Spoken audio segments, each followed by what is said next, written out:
Friend, જય શ્રી કૃષ્ણ. સ્વાગત છે તમારું રસીલાબેનના રસોડામાં. આજે આપણે કેરીની સિઝન છે તો કેરી અને ટામેટાની ચટણી બનાવીશું. એ ચટણી આપણે રોટલા સાથે ખાઈ શકીએ છીએ અને શાક ના બનાવ્યું હોય તો પણ એ ચટણી આપણે ખાલી રોટલી સાથે ખાઈએ તો પણ સરસ લાગે છે. તો ચાલો આજે આપણે બનાવીએ ટામેટા કેરીની ચટણી. તો જુઓ, ટામેટા અને કાચી કેરીની ચટણી બનાવવા માટે મેં અહીંયા 2 ટામેટા લીધેલા છે, 1 કેરી લીધેલી છે જે કાગડા કેરી છે, એને આપણે છાલ કાઢી લીધી છે, અને અહીંયા મેં 3 થી 4 લસણની કળી લીધી છે, અને 1 નાનો કાંદો લીધો છે, એને પણ આપણે છાલ કાઢી લીધી છે, અને મેં અહીંયા 2 મરચાં લીધેલા છે જે મીડિયમ તીખા છે, બહુ તીખા નથી અને સાવ મોરા પણ નથી. હવે આપણે ટામેટાને શેકવા મૂકીશું. અહીંયા એક પાણીમાં આપણે 2 ચમચી તેલ લીધું છે. હવે તેલ ગરમ થાય એટલે એની અંદર આપણે આ રીતે ટામેટાને ઊંધા મૂકી દેવાના છે અને એને સરસ રીતે શેકાવા દેવાના છે.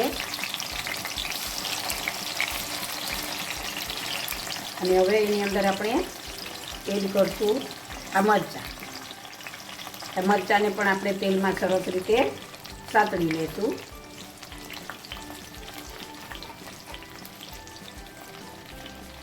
હવે આને આપણે ઢાંકી અને થોડી વાર રહેવા દઈશું.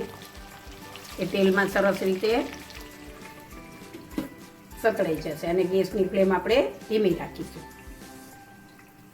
જો આપણા મરચાં અને ટમેટાં સરસ રીતે શેકાઈ જવા આવ્યા છે તો આપણે એમાં લસણની કળી એડ કરી દઈશું અને એને પણ તેલમાં સરસ રીતે સાતળી લઈશું. હવે ગરમ તેલમાં કળી સરસ સતળાશે આપણે ગેસની ફ્લેમ બંધ કરી દઈશું અને આ બધી વસ્તુને આપણે ઠંડી થવા દઈશું. આપણા ટામેટાં અને મરચાં સરસ રીતે શેકાઈ ગયા છે. આપણું લસણ પણ સરસ રીતે શેકાવા માંડ્યું છે. આપણા ટામેટાં અને મરચાં ઠંડા થાય ત્યાં સુધી આપણે અહીંયા કેરીને કટકા કરી લીધા છે. એ કેરીના કટકાને આપણે ચોપરની અંદર એડ કરીને અને ચોપ કરી લેશું. જો કેરી સરસ આપણી ઝીણી ચોપ થઈ ગઈ છે, આપણે એને જો આ રીતની કેરીને ચોપ કરી લેવાની છે.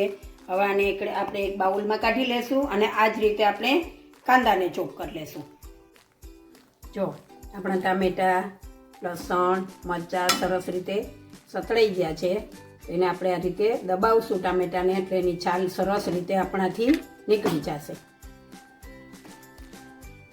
આપણે ટામેટાં અને મરચાંની છાલ કાઢી અને પછી એને ચોપ કરવાના છે. આપણે એની છાલ કાઢી લઈશું.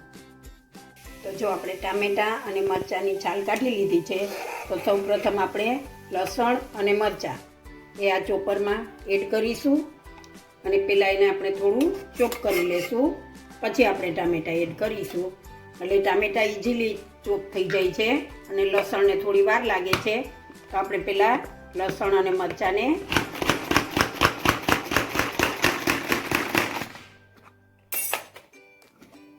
જો આપણું લસણ અને મરચાં થોડું કટ થઈ ગયું છે. હવે આપણે ટામેટાં એડ કરી દઈશું અને ટામેટાને પણ એ રીતે ચોપ કરી લઈશું.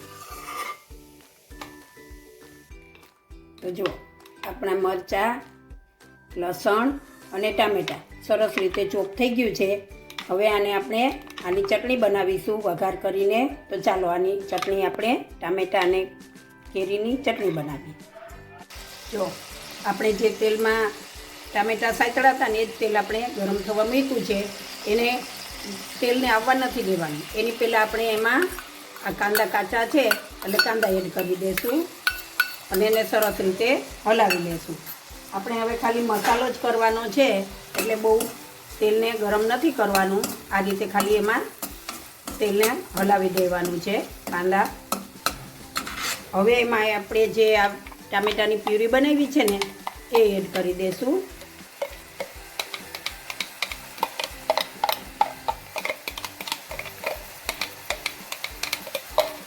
અને એને પણ સરસ રીતે મિક્સ કરી લઈશું. હવે આમાં આપણે હવે મસાલા કરી લઈશું. તો મસાલામાં આપણે સૌ પ્રથમ સ્વાદ મુજબ મીઠું એડ કરીશું.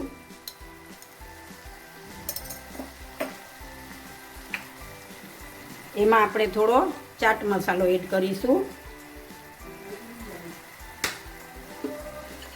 એમાં આપણે લાલ મરચું પાવડર એડ કરીશું. લાલ મરચું પાવડર તીખાશ પ્રમાણે એડ કરીશું, કેમ કે આપણે લીલું મરચું પણ એમાં એડ કર્યું છે. અને હવે આમાં આપણે ધાણા જીરું એડ કરીશું.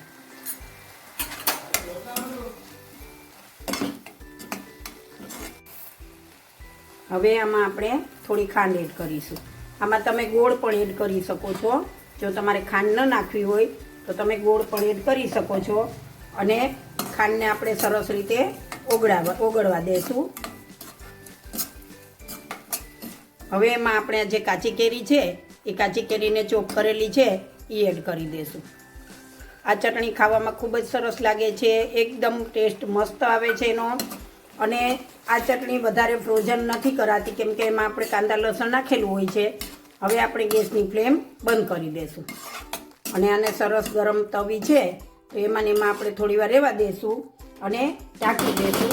એટલે સરસ ગરમ થઈ જશે બધી વસ્તુ અને મિક્સ થઈ જશે. જો આપણે 5 મિનિટ થઈ ગઈ છે અને આપણી ચટણી સરસ સેટ થઈ ગઈ છે. હવે એને આપણે સર્વ કરીશું. જો એકદમ છૂટો ભાત કર્યો હોય અને એની અંદર આ રીતે ચટણી આપણે એડ કરી અને પછી તમે ખાઓ તો ખૂબ જ સરસ લાગે છે. જુઓ, ટેસ્ટ ખૂબ જ સરસ આવે છે. તમે દાળ ભાત સાથે ખાઓ, રોટલી સાથે ખાઓ કે પછી રોટલા સાથે ખાઓ, આ ચટણી ખૂબ જ સરસ લાગે છે. એકદમ ટેસ્ટી બને છે. તમે એક વખત ઘરે જરૂરથી ટ્રાય કરજો અને પછી મને કમેન્ટ બોક્સમાં જણાવજો. તો જો ખાટી, મીઠી, તીખી અને રસાદાળ, એકદમ કાંદા લસણવાળી અને કેરીની આ ખાટી મીઠી ચટણી તમને કેવી લાગી મારી આ રેસીપી એ તમે મને કમેન્ટ બોક્સમાં જરૂરથી જણાવજો.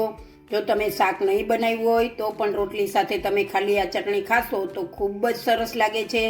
તમે એકવાર ઘરે જરૂરથી ટ્રાય કરજો અને ખાજો. અત્યારે કેરીની સિઝન છે, ખૂબ જ સરસ કેરી કાચી મળે છે.